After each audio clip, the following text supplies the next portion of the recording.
अगर आप भी चाहते हैं बिट्टू मलंगिया इंटरटेनमेंट का ऑडियो वीडियो सबसे पहले आप तक पहुंचे, तो लाल बटन को दबाकर चैनल को सब्सक्राइब करें और बेल आइकन दबाना ना भूलें।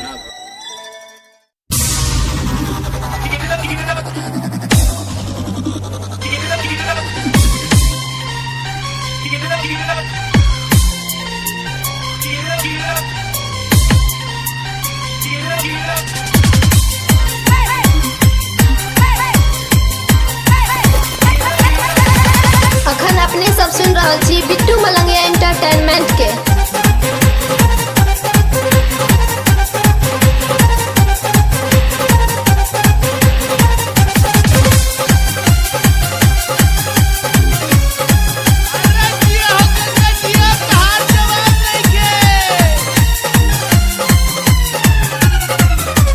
दरभंगा के लस्सी पिया के जबान क देबो,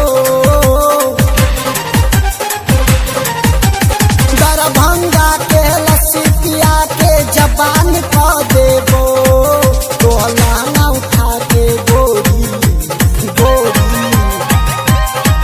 तोहला उठा के गोरी कहियो बबाल क देबो।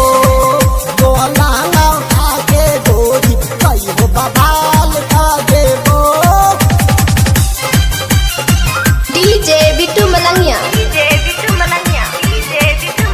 मधुबनी।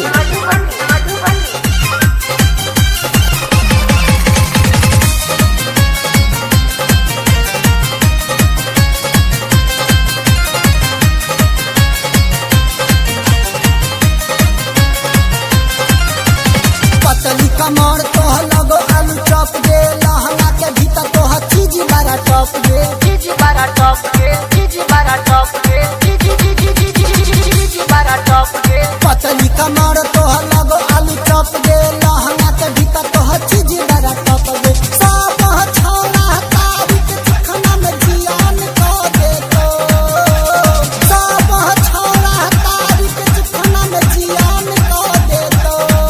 तोह लहंगा उठा के गोरी गोरी, तोह लहंगा उठा के गोरी कहियो बबाल क देबो। तोह लहंगा उठा के गोरी कहियो बबाल क देबो।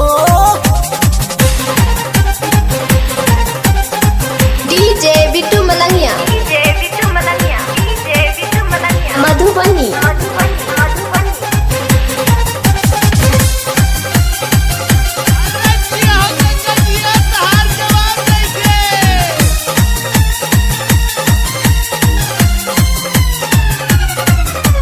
सोलह साल के जवानी तोर बाबे का मशीन गे, लहंगा के भीतर तोह नया बा मशीन गे, नया बा मशीन गे, नया बा मशीन गे। 16 साल के जवानी तोर बाबे का मशीन गे, लहंगा के भीतर तोह नया बा मशीन गे। हाथ घुसा के कहियो बुरा हाल क देबो, हाथ घुसा के कहियो बुरा हाल क देबो।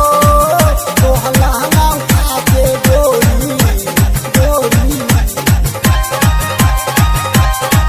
तोह लहंगा उठा के गोरी कहियो बबाल क देबो।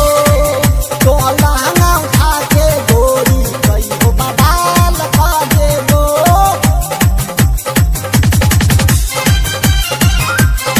डीजे बिट्टू मलंगिया मधुबनी।